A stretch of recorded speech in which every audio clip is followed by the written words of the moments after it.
Welcome to the Flow with Your Cycle mini-series, where we're going to be going through each phase of the menstrual cycle, talking about energy levels, hormones, self-care, and the all-important yoga and meditation that will help you get through all the symptoms you experience in each phase. Knowledge is power. This is the cheat sheet guide to your menstrual cycle that you wish you had when you were a teenager. So let's get into it. So now we are moving on to our ovulation phase. So this will come directly after the follicular phase. And our ovulation phase, talking about the seasons of the year, is our inner summer.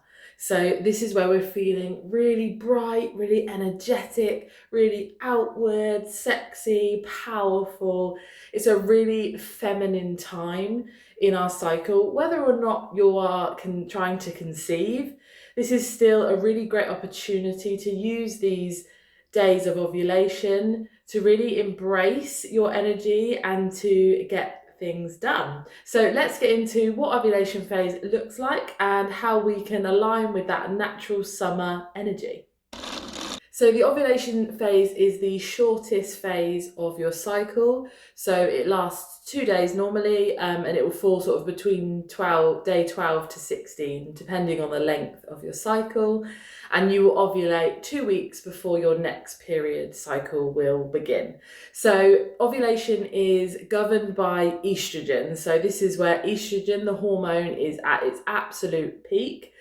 And also, progesterone will start to rise sort of as the ovulation finishes and moving into the next phase, which is the luteal phase.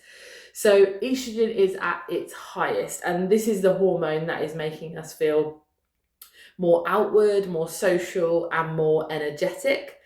There's not as many symptoms in this phase compared with the other phases, but there is a change in your cervical mucus, so you will notice a change in your discharge.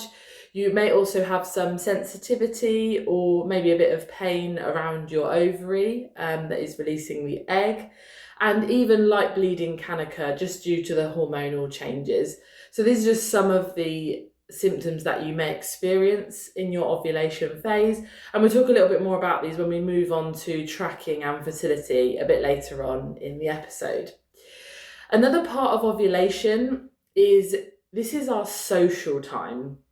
So we talked about in our follicular phase, we're more outcome focused, so setting goals and habits and getting stuff done. Ovulation is typically our people focused phase. So we innately feel more social and more wanting to connect with others during our ovulation phase.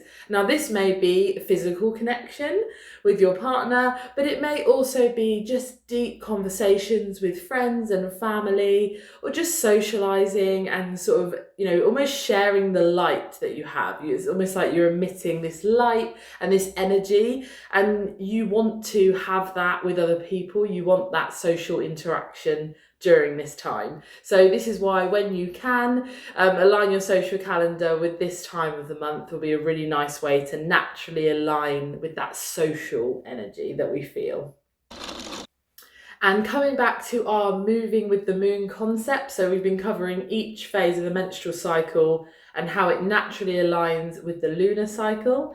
And for the ovulation, it is the full moon. So when the moon is at its brightest, it's beautiful, there's a luminous energy outside, and that is exactly how we as women feel during our ovulation phase. So this links in with our wanting to be more outwardly social and connecting with others and sharing that light that we feel.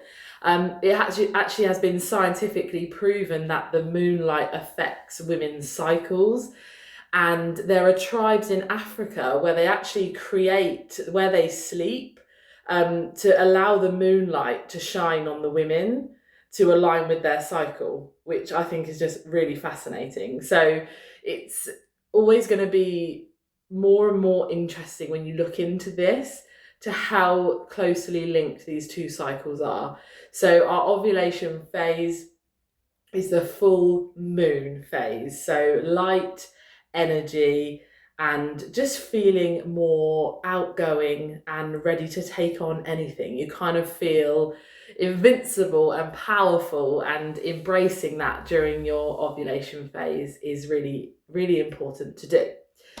So speaking of what we can do during our ovulation phase, we're going to move on to the yoga that's best suited for this phase of your cycle.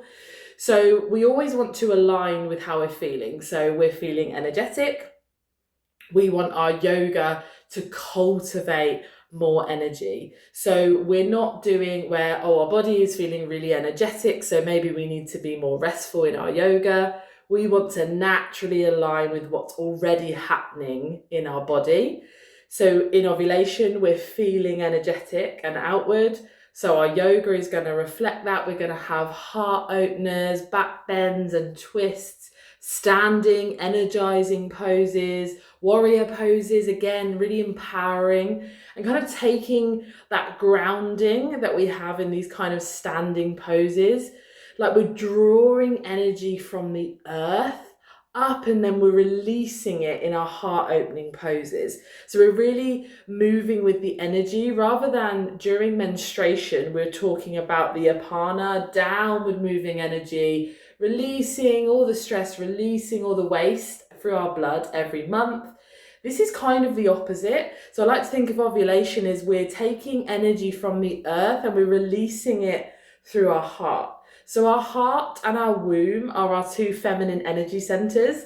And this is like that energy is just moving through the womb, up through the heart, and then out into our friends and our family as we're feeling more light and social. So that's a really beautiful metaphor for how you're feeling during your yoga. So yeah, standing, maybe some vinyasa flows. There are also lunar salutations that you can do. So rather than saluting to the sun when it's at its brightest, this is the moon at its absolute brightest during the full moon phase. So lunar salutes are a really nice way to honour that as well during your ovulation. Okay, so we're in our ovulation phase. What kind of things can we do in our lifestyle to support yourself during this phase and naturally align with what's going on? So nourish yourself with really energizing protein fueled foods. I mean, this is a good thing to do at any time, but this may be the time of your cycle where you're wanting to maybe try different foods and to more think about ones that will release energy, maybe more colourful in the summer. Really just embracing that inner summer feeling, and we can use the food that we're eating to really align with that. So if you're a foodie like me, you might want to try new things or go out for meals with people in this social time. So that's a really nice way to honour this area of your cycle. Also, trying new things. Use that energy that you've got, whether it's to do these yoga poses that we talked about, to go for a run, to do a new hobby, anything really that's getting you out there, getting you energized and using that energy in the right way.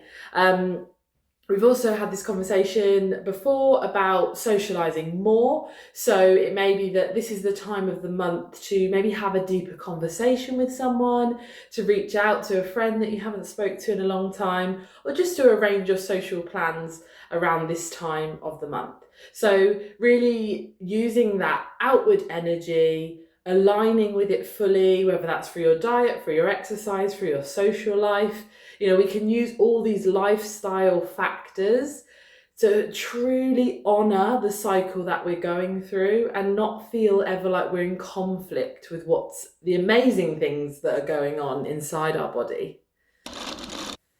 And lastly, before we wrap up, we can't talk about our ovulation phase without touching on fertility and conception. So of course, if you are on a fertility or trying to conceive journey, this is going to be a really important phase that you're looking to track.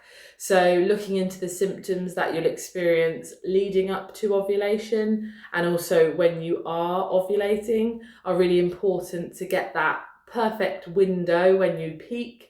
And when you're most likely to fall pregnant. So this is the phase where you will be sort of counting down to, tracking maybe temperature, CM, all the different things to indicate when you might be able to get that perfect window of opportunity.